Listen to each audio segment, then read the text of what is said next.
Putin, Dave Bassett takes it on the chin. Questionable sport. They think it's all over in half an hour. First on BBC One, the main evening news and campaign reports with Peter Sissons and Helen Rollison. The party leaders start the last lap of the campaign with appeals to the voters who are still undecided. The Prime Minister warns of the nightmare of a Labour government, but a former Tory minister tonight forecasts a Labour landslide and blames John Major.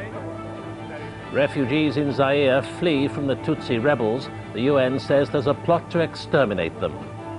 And after 99 years, Barnsley celebrates the arrival of their football team among the Premiership elite.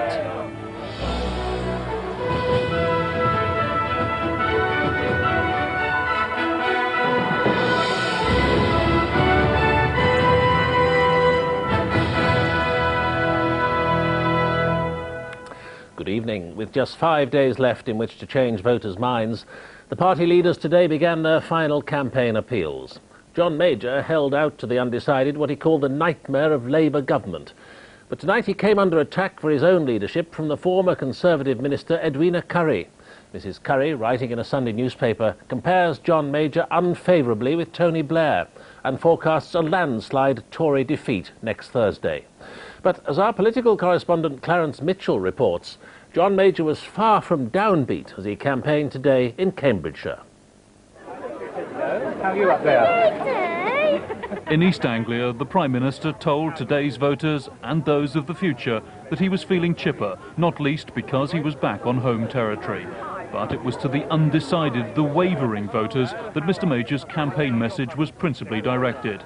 Earlier in London, he'd warned, in his words, of the nightmare threat of a Labour government.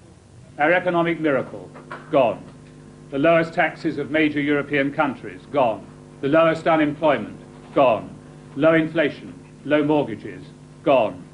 The unity of our nation, its independence within Europe, both of those at risk. My message to the undecideds is this: think what we've achieved. Think what our prospects are. Think about the risk. Think about all that is at stake on Thursday. And then it was on for his walkabout in the drizzle. Doug, do you know where you're going, Gibbs? Yes. The Prime Minister again apparently relaxed, despite his party's poll position, the declared support of the News of the World for Tony Blair, and not least the continuing tension over security in the run-up to polling day. Indeed, Mr Major sought to reassure one woman who was concerned about more disruption by the IRA. They're crazy people, the IRA. Nobody can guarantee what they will do. But every precaution that can be taken will be taken.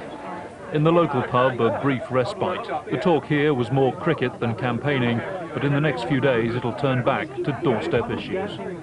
After the last few days of hard campaigning, the Prime Minister will complete his relatively quiet weekend with a round of media interviews. But on Monday he plunges back into the campaign with a vengeance for the final three-day push to polling day. Clarence Mitchell, BBC News, with John Major's campaign. The Labour leader Tony Blair has been campaigning in the northwest of England. At a series of rallies, he claimed the Conservatives had divided Britain and his party would reunite it. Mr Blair travelled on the newly privatised West Coast Line run by Richard Branson. Although Mr Branson was on board the train, he didn't formally endorse Labour. Our political correspondent Carole Walker spent the day with the Blair campaign.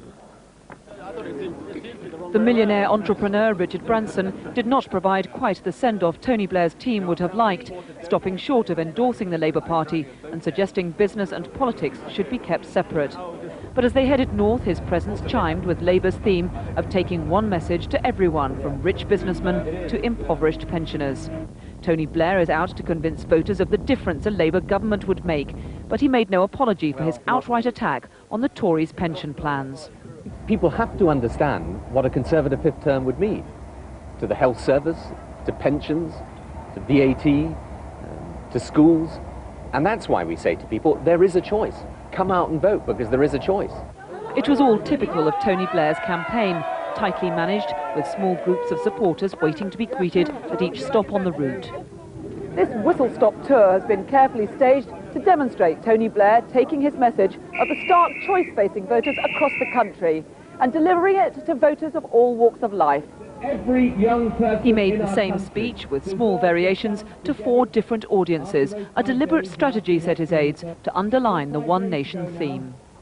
These Conservatives have divided our country. And I want to say to you that my message now, here, everywhere, in these last 5 days, is an end to divisions, an end to a divided country, a divided society, a divided government. New Labour stands ready as the party of one nation in British politics today. A few local hecklers provoked an almost evangelical response. And you can heckle as much as you like, sir, but on the 1st of May, the British people will give you the answer. Go, be gone, we've had enough of you.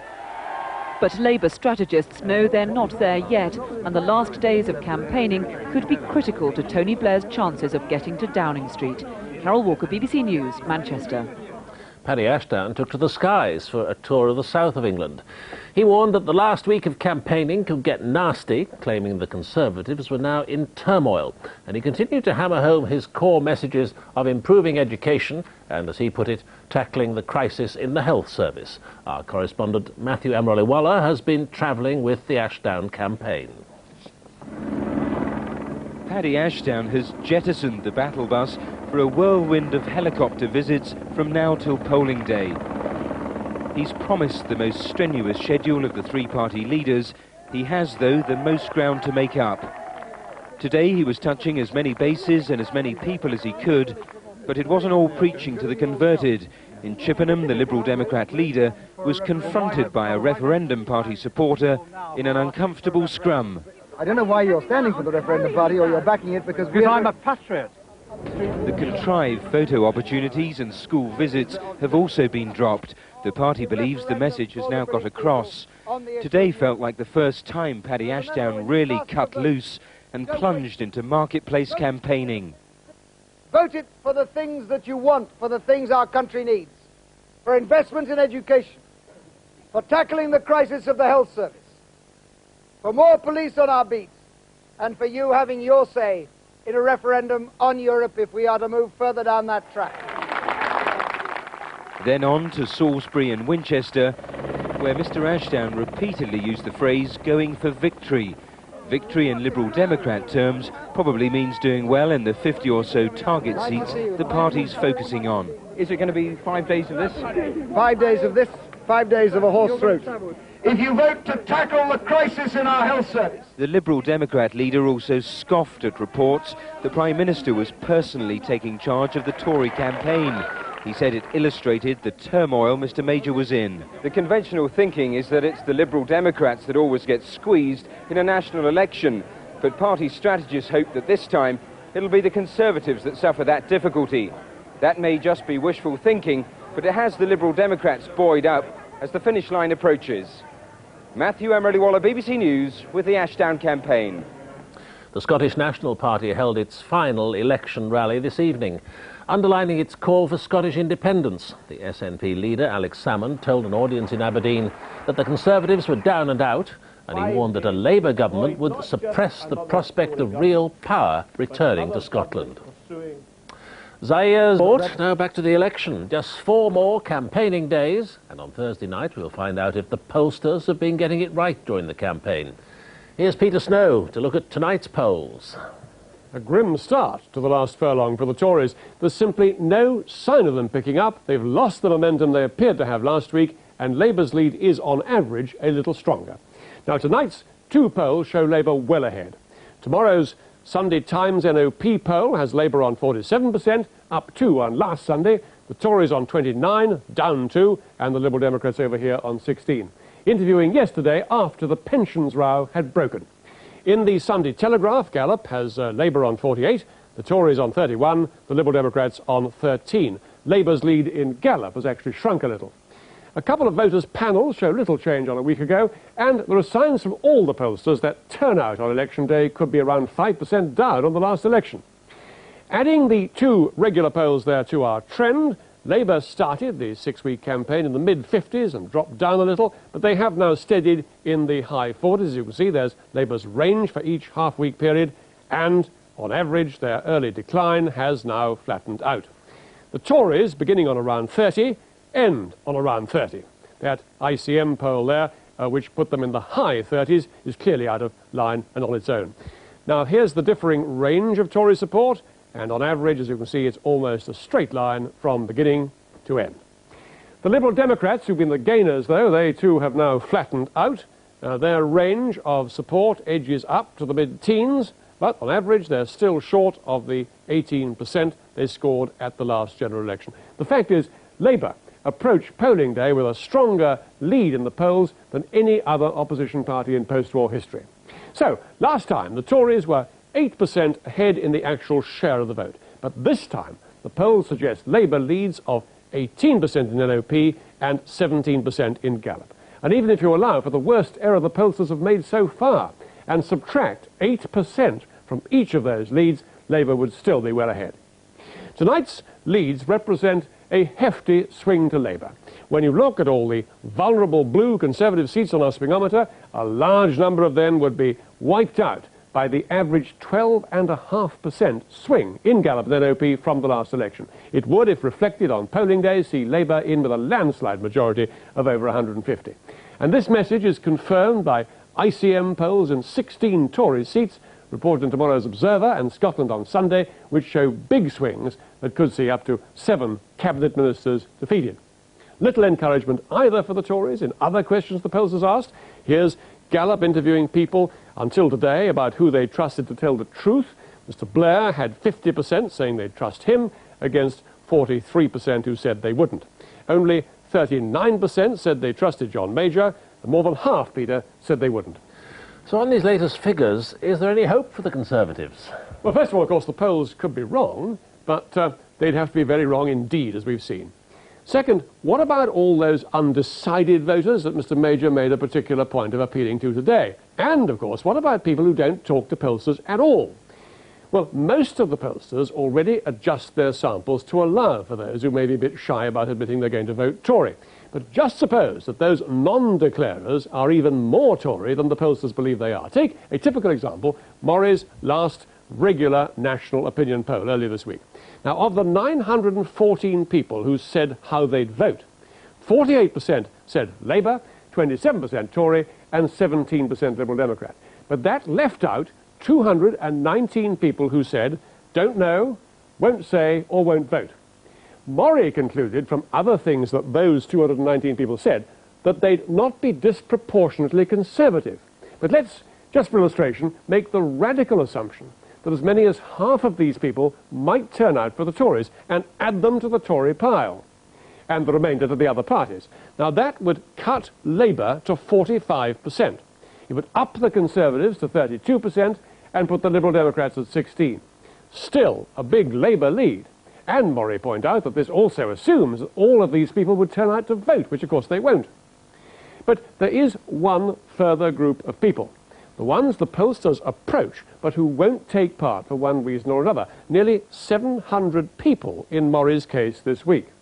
Now, the pollsters budget for this by ensuring that they replace each of these people in making up their representative sample. But again, let's lean over even further backwards and assume that half of these people would vote Conservative too. That would pull Labour back to 40% of all the people that MORI approached, but still put the Conservatives 1% behind on 39. So even when you skew the figures as sharply as that, Labour stays ahead. And it's worth remembering that MORI's unskewed figures forecast the outcome of the Wirral South by-election 2 months ago to within 1% accuracy for the two main parties. In other words, if the pollsters are right, people who aren't saying how they'll vote would have to plump massively Tory for Mr. Major to have a chance of winning, Peter. Peter Snow.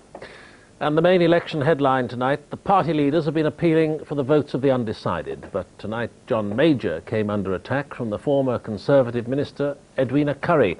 She compares him unfavourably with Tony Blair and forecasts a landslide Tory defeat.